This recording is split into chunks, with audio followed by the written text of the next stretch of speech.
Como é que uma organização sabe se está no caminho certo, se está sendo realmente eficiente e mais? Como é que os gestores conseguem controlar os custos sem se afogar num oceano de planilhas e relatórios? Bom, hoje a gente vai mergulhar numa ferramenta que é essencial para responder exatamente essas perguntas, os famosos custos padrão. E para entender isso na vida real, vamos pegar o caso do Raul Abreu, que é gestor de um hospital. Imagina a pressão. Ele precisa garantir o melhor cuidado possível para os pacientes e, ao mesmo tempo, manter a saúde financeira do hospital em dia. É uma balança super delicada. No meio dessa confusão toda, ele precisa de um norte, sabe? Um farol para guiar as decisões. E é exatamente aí que a ideia de custo padrão entra como uma luva.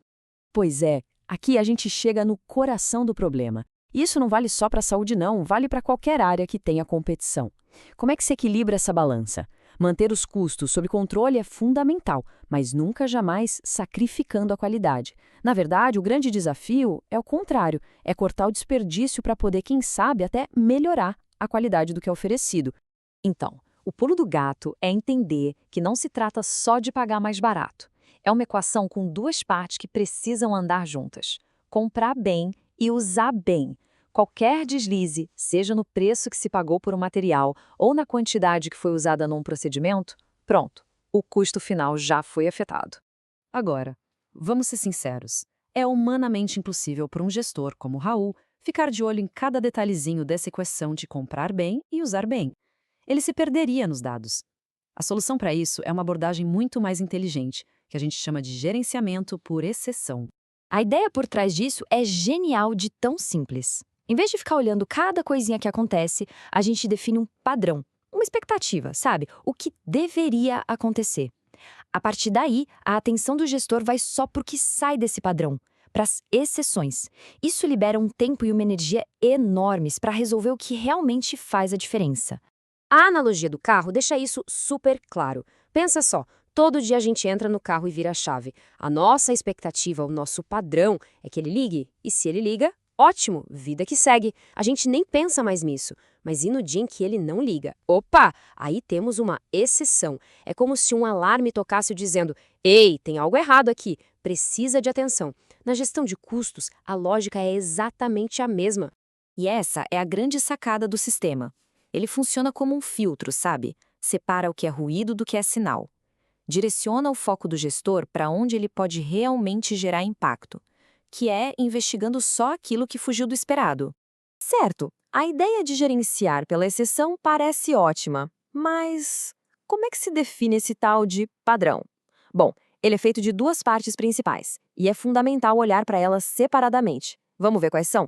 De um lado, a gente tem o padrão de quantidade. Ele mede a eficiência do uso, quanto de material ou quanto tempo a gente deveria gastar. E do outro lado, tem o padrão de preço, que mede a eficiência da compra, ou seja, quanto deveria custar cada unidade daquele material. Separar essas duas coisas é a chave de tudo, porque aí dá para saber exatamente onde está o problema. Foi na hora de negociar o preço ou foi na hora de usar o recurso? Voltando lá para o Hospital do Raul Abreu, isso fica bem concreto. Para um procedimento cirúrgico, por exemplo, o padrão de quantidade pode ser usar 2 pares de luvas. Ponto. Já o padrão de preço define que cada par desses deveria custar no máximo R$ 1,50. Simples, direto e o mais importante de tudo, algo que dá para medir. Ah, e um detalhe importante aqui. Existem os padrões que a gente chama de ideais, aqueles perfeitos que quase nunca são atingidos na prática. E existem os padrões práticos. A grande maioria das organizações, incluindo a do nosso gestor Raul, foca nos padrões práticos. Eles são difíceis, sim, mas são realistas. Eles já consideram pequenas pausas, ineficiências normais do dia a dia e por isso se tornam uma meta muito mais justa e que realmente motiva a equipe. Ok, então os padrões estão definidos. Mas e quando a realidade não bate com o que foi planejado? Bom, aí a gente entra no que se chama de ciclo de análise de variação. Esse ciclo é o verdadeiro motor de todo o sistema. Não é uma coisa que se faz uma vez e pronto, acabou. É um processo contínuo, um loop de feedback que foi desenhado para identificar problemas, entender por que eles acontecem e, claro, agir para corrigir a rota. A ideia é que a organização esteja sempre aprendendo e melhorando. Tudo começa com a preparação de um relatório de desempenho. Pensa nele como um raio-x da operação. Ele simplesmente mostra lado a lado o custo real e o custo que era esperado, o custo padrão. As diferenças entre os dois, que a gente chama de variações, saltam na tela. Com o relatório na mão, começa o trabalho de detetive. E a pergunta mais importante de todas é sempre por quê? Por que gastamos mais luvas do que o padrão? Por que pagamos mais caro por elas? O foco aqui não é caçar bruxas, não é achar culpados, e sim entender o que aconteceu. E essa investigação precisa ir fundo. A variação no relatório é só a pontinha do iceberg. A causa real do problema pode ser, por exemplo, um lote de luvas de qualidade ruim que rasga fácil, ou um fornecedor que subiu o preço de última hora. É preciso descobrir a causa raiz. Depois que essa causa raiz é encontrada, a ação para corrigir fica muito mais clara. Pode ser treinar melhor a equipe, renegociar com o fornecedor, ajustar o processo. É exatamente esse passo que transforma um monte de números numa melhoria de verdade na operação.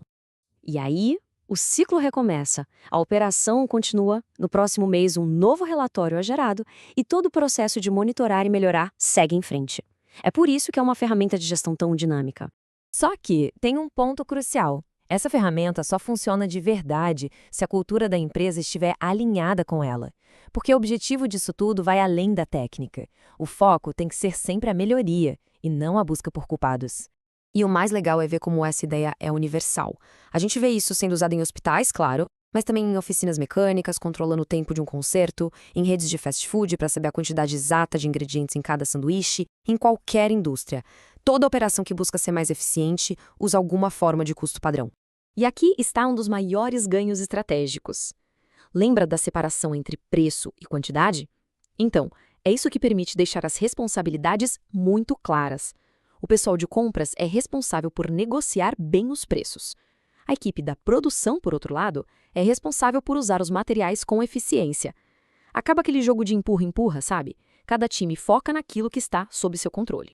No final das contas, a mensagem principal é essa. A análise de custos padrão perde toda a sua força se for usada como uma ferramenta para apontar o dedo. O objetivo é sempre olhar para o sistema, encontrar falhas nos processos, aprender com os erros e melhorar um pouquinho a cada dia. É uma ferramenta para construir uma cultura de crescimento e não uma cultura de medo. E para a gente fechar, fica a reflexão para a realidade de cada um. Pensando na sua área de atuação, qual seria o primeiro processo, a primeira atividade que poderia se beneficiar de ter um padrão claro para medir e impulsionar a eficiência? Às vezes, o primeiro passo para uma grande mudança é simplesmente conseguir definir como é que o sucesso se parece.